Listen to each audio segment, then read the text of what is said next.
Hello नमस्कार, मी अनघा आणि आपल्या आजच्या व्हिडिओमध्ये तुम्हा सर्वांचं खूप खूप मनापासून स्वागत आहे। तर जे लोक व्हिडिओ आपले पहिल्यांदाच बघतात, आपल्या चॅनलवरती पहिल्यांदाच व्हिजिट करतात, तर त्या सगळ्यांसाठी मला सांगायला आवडेल की आपल्या या चॅनलवरती छान छान recipes, travel blog, food blog, shopping, lifestyle, skin care, hair care and yes informative गोष्टीसुद्धा आपण शेअर करत असतो। तर जर का तुम्हाला ह्या कोणत्याही गोष्टीमध्ये थोडा जरी इंटरेस्ट असेल आणि तुम्ही माझा व्हिडिओ अजून पाहत असाल पण सबस्क्राईब केला नसेल तर प्लीज डू कन्सिडर सबस्क्रायबिंग। आणि ज्या लोकांनी ऑलरेडी सबस्क्राईब केलेला आहे त्या सगळ्यांसाठी थँक्यू सो मच।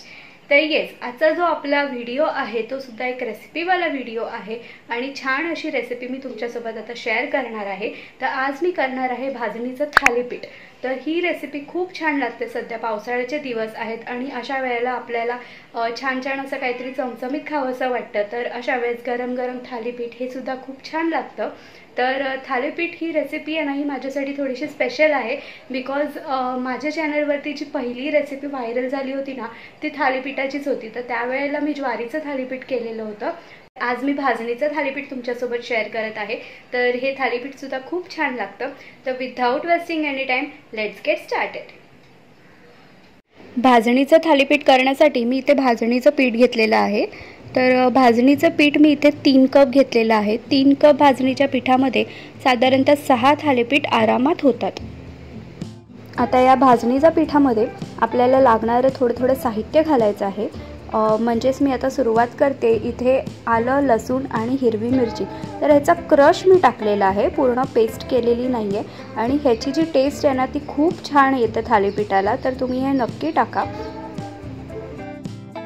त्यानंतर यामध्ये मी धना जिरा पावडर आहे ती 2 चमचे ॲड करणार आहे। ह्याची सुद्धा टेस्ट खूप छान उतरते थालीपीठामध्ये।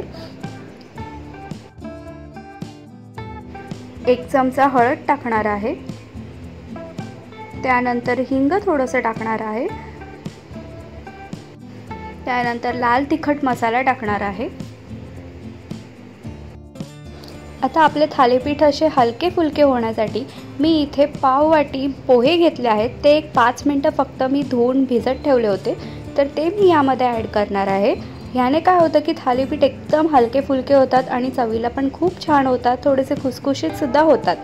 तर जर का तुमच्याकडे पोहे नसतील तर तुम्ही शिळा भात जर असेल ना तो सुद्धा तुम्ही याच्यामध्ये ॲड करू शकता। त्यानंतर मी याच्यामध्ये कांदा टाकलेला आहे, कोथिंबीर टाकलेली आहे आणि चवीपुरतं मीठ टाकलेलं आहे।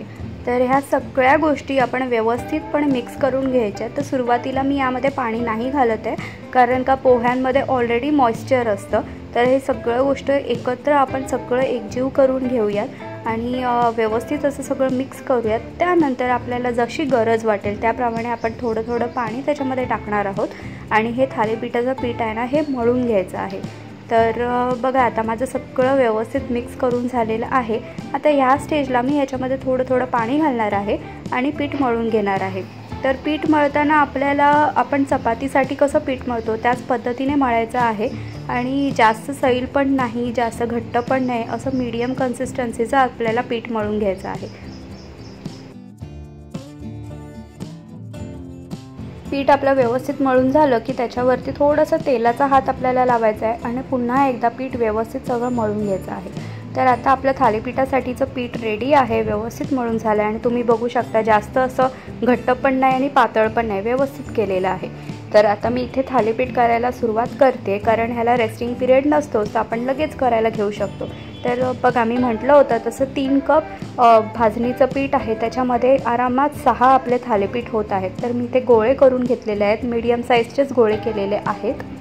आणि इथे मी आता पळपटावरती ना एक रुमाल घेतलेला आहे। तुम्ही सुती कापड जर तुमच्याकडे असेल तर तुम्ही ते सुद्धा वापरू शकता। आणि हे आपल्याला ना त्याच्यावर थोडंसं पाणी मारून ह्याला ओलं करायचं आहे, कारण भाजणीचं जे पीठ आहे ना ती भाजणी जी आहे ना ती थोड्या वेळानंतर ड्राय व्हायला स्टार्ट होते, तर आपल्याला हे थालीपीठ थापायला मग आपल्याला त्रास होईल। तर त्यासाठी मी इथे रुमाल हा पूर्ण ओला करून घेते आणि मग इथे थालीपीठ मी थापायला सुरुवात करणार आहे।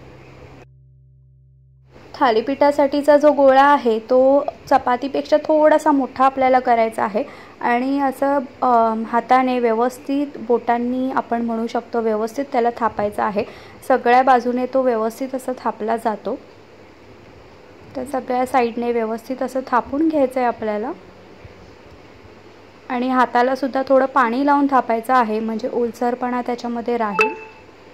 तर थालीपीठसुद्धा आपल्याला जास्त पातळ नाही करायचं आहे किंवा जाडी नाही करायचं आहे, व्यवस्थित असं मीडियम कन्सिस्टन्सीचं ठेवायचं आहे। आणि थापून झालं की असं पंजांनी जरा एकसारखं करून घ्यायचं, म्हणजेच आपल्या बोटाचे ठसे त्याच्यावरती दिसणार नाहीत। थापून झाल्यानंतर सगळ्यात शेवटी मी इथे असे छोटे छोटे होल करून घेते। तर एक 4-5 होल आपल्याला थालीपीठावरती करायचे आहेत, म्हणजेच काय होईल की थालीपीठाला स्टीम व्यवस्थित लागेल, एकसारखी लागेल आणि शिजतील पण व्यवस्थित। त्याचबरोबर आपल्याला त्याच्यामध्ये तेलसुद्धा चांगल्या पद्धतीने सोडता येईल।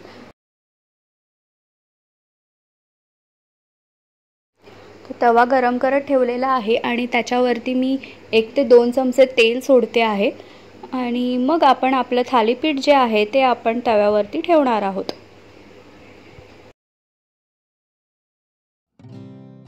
तर आता हे थालीपीठ जे आहे ते आपल्याला हलक्या हाताने असं व्यवस्थित सगळ्या साईडने एकत्र करून मग उचलायचं आहे आणि मग डायरेक्ट आपल्या तव्यावरती सोडायचं आहे। आणि आपण पाणी लावलेलं असतं त्यामुळे ते व्यवस्थित असं त्या रुमालातून सुटतं, अजिबात चिकटत नाही। बघा एकदम इझिली ते तव्यावरती आपण टाकू शकतो। आणि त्यानंतर आपल्याला त्याच्यावरती थोडंसं तेल सोडायचं आहे। तर हे जे आपण होल केले आहेत इथून तेल सोडलं तरी चालतं, म्हणजे काय की थालीपीठाला एकसारखं तेल लागेल आणि स्टीमसुद्धा एकसारखी त्याला लागते। सगळ्या साईडने व्यवस्थित तेल सोडून झाल्यानंतर आपल्याला हे 2 ते 3 मिनिटं व्यवस्थित एका साईडने भाजून घ्यायचं आहे। एका बाजूने आपलं थालीपीठ व्यवस्थित भाजलेलं आहे, तर आता व्यवस्थित ह्याला आपण पलटी करून घेऊया आणि दुसऱ्या साईडने सुद्धा भाजून घेऊया। तर बघा छान असा ह्याला कलरसुद्धा यायला लागलेला आहे आणि दुसऱ्या साईडने सुद्धा आपण व्यवस्थित तसंच 2 ते 3 मिनिटं आपल्याला लागतील ते आपण व्यवस्थित भाजून घेऊयात। आणि गरज असेल तर 1-1.5 चमचा आपण तेल सोडूयात ह्याच्यामध्ये।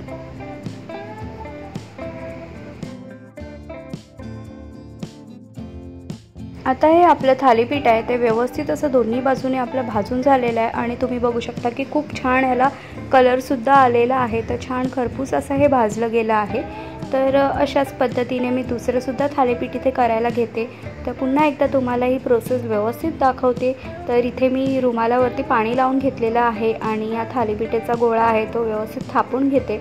सगळ्या साईडने त्याला छान असं एकसारखं थापून घ्यायचं आहे। नंतर होल पाडायचे आणि मग त्याला आपण असं एकत्रित रुमालाने करून तव्यावरती सोडायचं आहे। आणि मग जे आपण होल पाडलेले आहेत त्याच्यामधून आपण थोडं थोडं तेल सोडायचं आहे, म्हणजेच एकसारखं ते थालीपीठाला तेल लागेल। आणि मग 3 ते 4 मिनिटं एका बाजूने आपल्याला थालीपीठ भाजून घ्यायचं आहे। त्यानंतर पलटी करायचं आणि दुसऱ्या बाजूने सुद्धा भाजून घ्यायचं आहे। तर अशा पद्धतीने आपले हे थालीपीठ तयार होत आहेत, व्यवस्थित असे मस्त भाजले जात आहेत आणि तुम्ही बघू शकता खूप छान ह्याला कलर येतोय आणि वाससुद्धा खूप छान सुटलेला आहे। तर अगदी छान आणि मस्त होतात हे थालीपीठ। तर अशा पद्धतीने मी हे थालीपीठ इथे काढून घेतलं आहे आणि माझे बाकीचे राहिलेले थालीपीठसुद्धा मी करून घेते। आपले छान छान थालीपीठ हे असे तयार झालेले आहेत। तर हे थालीपीठ तुम्ही ठेच्यासोबत, सॉससोबत किंवा दह्यासोबतसुद्धा खाऊ शकता। तर मला बेसिकली दह्यासोबत थालीपीठ खायला खूप आवडतं। तर मी या दह्यामध्ये थोडासा लाल तिखट मसाला टाकणार आहे, थोडा चाट मसाला टाकणार आहे आणि चवीपुरतं अगदी जरासं असं मीठ टाकणार आहे, कारण चाट मसाल्यामध्ये सुद्धा मीठ असतं। त्यामुळे हे तिन्ही जिन्नस टाकणार आहे आणि व्यवस्थित हे असं मिक्स करून घेणार आहे। तर ह्याच्यासोबतसुद्धा थालीपीठ खूप छान लागतं, तुम्ही नक्की ट्राय करून बघा।